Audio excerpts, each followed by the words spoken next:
وانا بفتح يا جماعة الفرخة اللي انا لسه شارياها، اللي انا قلتلكم عليها في الفيديو اللي فات، لقيت حاجة شكتني، فقلت ايه هقفل عليها تاني وايه واصور معاكم. دبوس.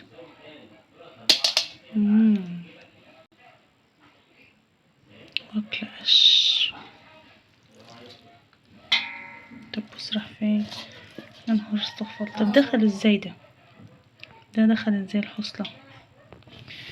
والفرخة دي والفراخ البياضة سبحان الله ده سليمة.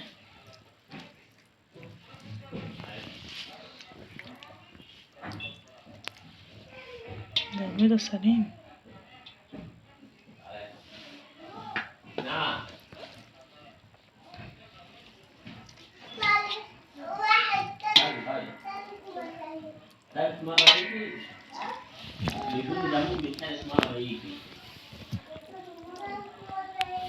وايه ده؟ ايه الهوا ده؟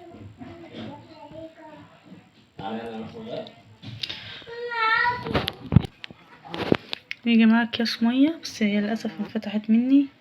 بس الكيس عامل ازاي؟ بس مية. عشان كده يا جماعة اصحاب المزارع بيبتدوا يذبحوهم لما يشكوا كده ان هما ايه. البيض نطلع بقى البيض ده كله ونعمله كده ايه في صينية. بسم الله ما شاء الله لا قوة الا بالله. كان قدامها نقود كبير.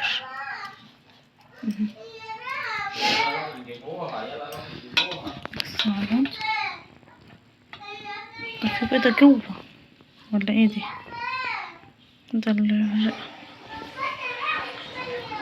ده الحصيلة اللي اتحصلنا عليها النهارده. يا رب الفيديو بتاع النهارده يكون عجبكم. متنسوناش في اللايك والشير وتشتركوا في القناة. السلام عليكم ورحمة الله.